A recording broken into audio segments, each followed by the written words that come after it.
بسم اللہ الرحمن الرحیم۔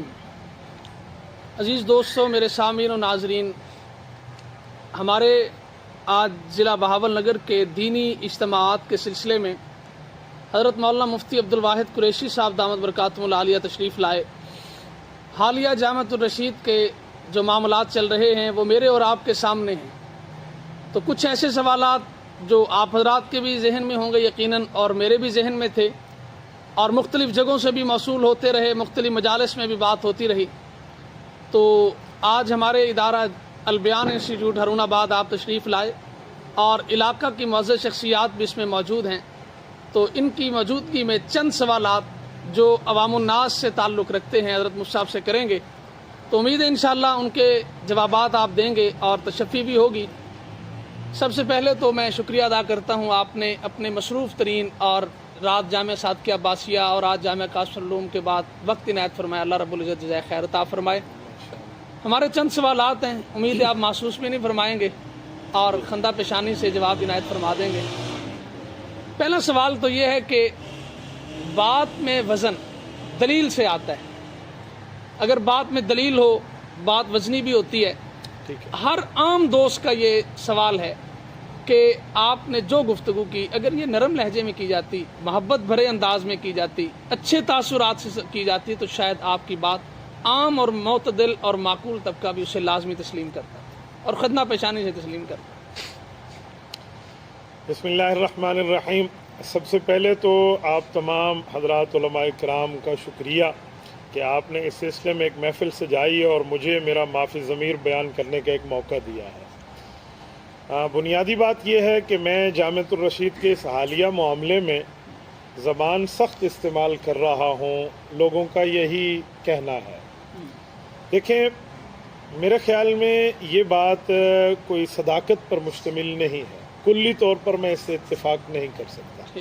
اس کی بنیادی وجہ کہ مفتی طارق مسعود صاحب نے نرم لہجے کے اندر جو 5 جھوٹ بولے ہیں، تو اس کی اجازت ہے، یعنی آپ نرم لہجے میں کسی پہ الزام لگا دیں، کسی کی عزت اچھال دیں، پگڑیاں اچھال دیں، مولانا فضل الرحمان کو مشرف کا اتحادی بنا دیں، وزارتوں کا لالچی بنا دیں، اور اسی طرح یہودی ایجنٹ کہنے کے بیانیے سے رجوع والا پورے الزامات اور ساری ترتیب پہ آ جائیں، تو وہ تو جائز ہے۔ اور ہم اگر سچی بات بھی کر دیں تو وہ سچی بات کرنا ہمارے لیے سخت لہجہ بن جاتا ہے، پہلی بات۔ دوسری بات یہ ہے کہ اگر سخت لہجے کی یہ مجھے فرما رہے ہیں کہ آپ کا لہجہ سخت ہے، تو پھر واضح مان لینا چاہیے کہ لہجہ سخت ہے، دلیل مضبوط ہے، یہ بھی ماننے کے لیے تیار نہیں ہے۔ اور تیسری بات یہ ہے کہ اگر میں سخت لہجے میں بات کر رہا ہوں تو یہ لہجہ تو ہم نے مفتی طارق مسعود صاحب سے سیکھا ہے۔ یہ حالیہ لال مسجد کا معاملہ ہوا، سفید داڑھی ہے اس آدمی کی، اس کا باپ بھی شہید ہے، اس کی ماں بھی شہید ہے، سفید داڑھی ہے مولانا عبدالعزیز کی، اس کا بیٹا بھی شہید ہے، اس کا بھائی بھی شہید ہے۔ کس انداز میں اس سے بات کر رہے ہیں؟ اوے بے شرم عبدالعزیز، مجھے بتائیں، اپنے سے بڑی عمر کا آدمی، والد کی عمر کا آدمی، اس کو بے شرم کہنا یہ نرم لہجے میں جائز ہے؟ تو ان کے لیے معاملہ کھلا ہے اور ہمارے لیے معاملہ سخت ہے۔ وہ ہمارے صحافی بھائی کو انہوں نے واؤ کی جگہ ہا، ہا کی جگہ واؤ کہہ کے یہ نرم لہجہ ہے، یہ سارے باتیں کر دیں تو ان کے لیے مسئلہ نہیں ہے۔ تو وہ ایک شاعر کہتا ہے نا، سبھی ہی مجھ سے کہتے ہیں کہ رکھ نیچی نگاہ اپنی، کوئی ان سے نہیں کہتا نہ نکلو یوں آیا ہو کر۔ تو اس معاملے کو بھی تو دیکھنا چاہیے نا۔ اپنے اصل سوالات کی طرف آتے ہیں۔ اہم ترین سوال جہاں سے حالیہ دنوں میں بحث کا آغاز ہوا، حکومت پنجاب علماء اکرام کو وظیفہ دینا چاہتی ہے۔ اس سارے تناظر میں مسئلہ یہ ہوا کہ اعلان کیا ہے پنجاب حکومت نے، اور جو کشمکش ہوئی ہے وہ آپ اور مفتی طارق مسعود صاحب کے درمیان۔ آپ کا تعلق ڈی آئی خان کے پی کے سے ہے، طارق مسعود صاحب کا تعلق سندھ سے ہے، جبکہ مسئلہ یہ پنجاب کی عوام کا ہے۔ ایک بات۔ دوسری بات اسی سوال کے اندر کہ جمعیت علماء اسلام کو آخر کیا پریشانی ہے کہ اگر پنجاب حکومت غریب مولوی کو، غریب عالم کو کوئی نوازنا چاہتی ہے، اس کا چولہا چلانا چاہتی ہے، تو علماء کو تو خندہ پیشانی سے لے لینا چاہیے۔ اور دوسری طرف اگر حکومت کا پیسہ لینا حرام ہے تو جمعیت علماء اسلام کے جتنے نمائندگان ہیں، ہمارے مفتی عبدالمنعم فائز صاحب نے وہ لسٹ بھیجی تھی، کیا وہ مراعات لینا، تنخواہیں، ان کی گاڑیوں میں گھومنا، ان کے بنگلوں میں رہنا، سیاسی لوگوں کے وظائف، تو یہ پھر کس کھاتے میں آئیں گے؟ آپ نے ایک سوال میں ماشاءاللہ 3 سوال فرما دیے ہیں۔ سب سے پہلی اور بنیادی بات کہ میرا تعلق خیبر پختونخوا سے ہے اور مولانا مفتی طارق مسعود صاحب کا تعلق صوبہ سندھ سے ہے۔ دیکھیں اگر یہ پرانے تعلقات پہ ہم آ جائیں نا تو مفتی طارق مسعود صاحب کا تعلق پھر انڈیا سے ہے، پھر وہ معاملہ پاکستان سے ہٹ جائے گا۔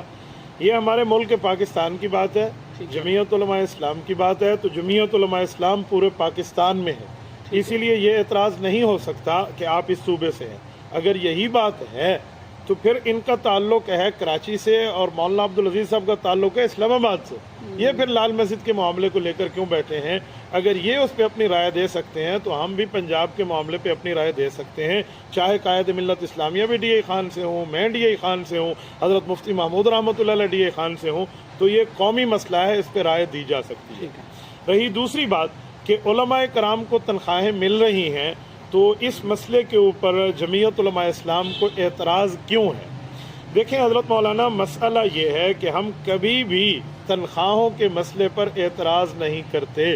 اس کی وجہ کہ جو تنخواہ ہوتی ہے اس کا پورا کرائٹیریا ہوتا ہے، تنخواہ ایسے نہیں ملتی، تنخواہ کے لیے بجٹ میں باقاعدہ رقم مخصوص کی جاتی ہے کہ ملازمین کی تنخواہیں کیا ہوں گی۔ دیکھیں عالم دین پروفیسر ہو اسلامیات کا، دینیات کا، وہ تنخواہیں لیں، ہم نے کبھی اعتراض کیا؟ آج تک نہیں کیا، آئندہ بھی نہیں کریں گے کہ وہ سرکاری ملازم ہے۔ اسی طرح ایٹی کا استاد ہے، اسلامیات ٹیچر ہے، ہم نے کبھی اعتراض نہیں کیا۔ دینیات ٹیچر ہے، ہم نے کبھی اعتراض نہیں کیا، وہ عالم دین تنخواہ لے۔ اوقاف کی مسجد کا خطیب ہے، وہ عالم دین تنخواہ لے، خطیب تنخواہ لے، کبھی مسئلہ نہیں ہے۔ یہاں کیوں اعتراض نہیں ہے؟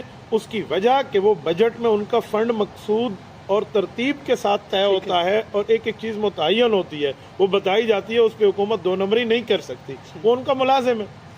اب جو یہ کام ہو رہا ہے، پہلی بات ہے کہ اس پر نہ وفاقی گورنمنٹ نے بجٹ میں حصہ رکھا تاکہ بجٹ میں ڈیبیٹ ہوتی، سارے نمائندہ اس پہ بات کرتے، نہ پنجاب گورنمنٹ نے بجٹ میں یہ اس کے اوپر رقم مختص کی۔ یہ وقتی طور کے اوپر علماء کرام کو ٹھنڈا کرنے کے جو پنجاب کے معاملات چل رہے تھے، یہ اس کے حوالے سے انہوں نے آ کے اعلان کر دیا کہ جی پہلے 10,000، پھر کہا جی 25,000 ہر امام کو یہ وظیفہ ملے گا۔ ہم سمجھتے ہیں جب بجٹ میں آپ نے مختص نہیں کیا اور آپ اپنی جیب سے بھی نہیں دے رہے، آپ حکومتی مال سے دے رہے ہیں، تو آپ پہلے حکومتی بیت المال سے خیانت کر رہے ہیں، دوسرا آپ کا یہ دینا لالچ کے زمرے میں آتا ہے۔ آپ اس کے لیے لیجسلیشن کرتے، قانون سازی کرتے، بجٹ میں مختص کرتے، کانسٹیٹیوشنلی آئینی طریقے سے آتے تو آپ بالکل ٹھیک ہوتے، ہم اعتراض نہ کرتے، اس کے لیے پوری ڈیبیٹ ہوتی۔ یعنی اعتراض طریقہ کار پہ ہے، اس معاملات پہ نہیں ہے۔ میں اسی کو لے کر چل رہا ہوں۔ دیکھیں قرآن کریم نے سورۃ بقرہ آیت نمبر 190 میں 189 میں رب کریم فرماتے ہیں وَأْتُوا الْبُيُوتَ مِنْ أَبْوَابِهَا، گھر آنے کا طریقہ ہے دروازے سے آئیں، دیوار پھلانگ کے نہ آئیں۔ آپ یہ نہیں کہہ سکتے میں دیوار پھلانگ کے آیا، میرا ہی گھر ہے، تو کی مسئلہ نہیں، آپ دروازے سے آئیں۔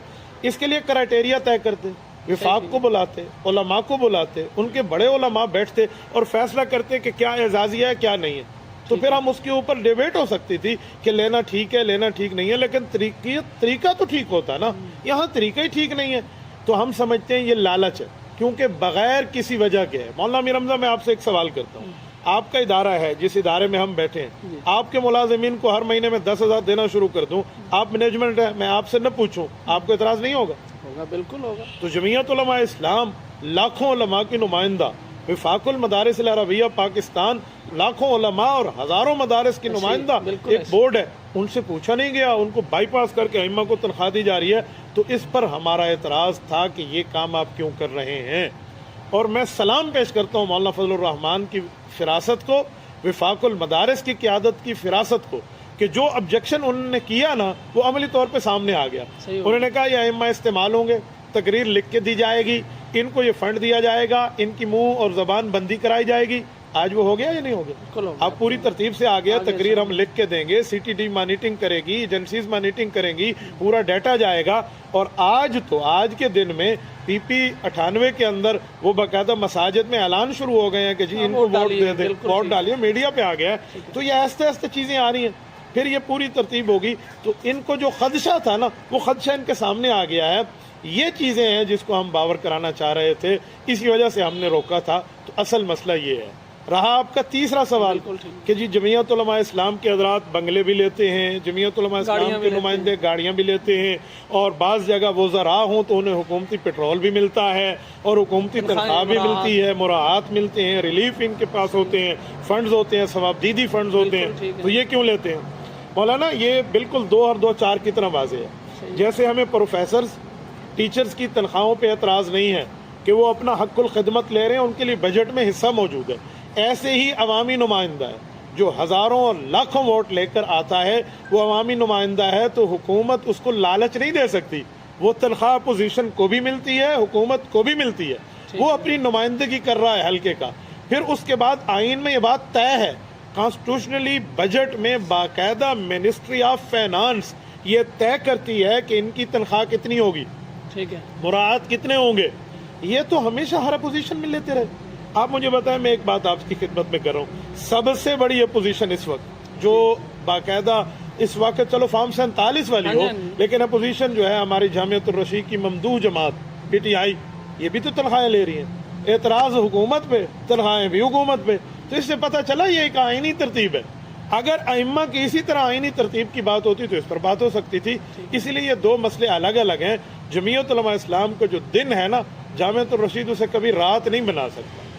دوسرا سوال یہ ہے، مفتی عبدالرحیم صاحب نے اپنی گفتگو میں فرمایا تھا کہ مولانا فضل الرحمان صاحب کے سیاسی اثر کی وجہ سے ہم الگ ہوئے ہیں، مجمع العلوم الاسلامیہ بنا یا ان کی سیاسی انہوں نے اپنی ترتیب بدل لی یا جس بھی جماعت کے ساتھ وہ چلنا چاہیں، تو کیا یہ ضروری ہے کہ بھی تب ہی کوئی مدرسہ اہل حق کا شمار ہوگا، تب ہی کوئی دینی درسگاہ یہ سمجھی جائے گی کہ وہ اہل حق کی ہے کہ اگر وہ مولانا فضل الرحمان صاحب کے زیر اثر رہ کے کام کرے؟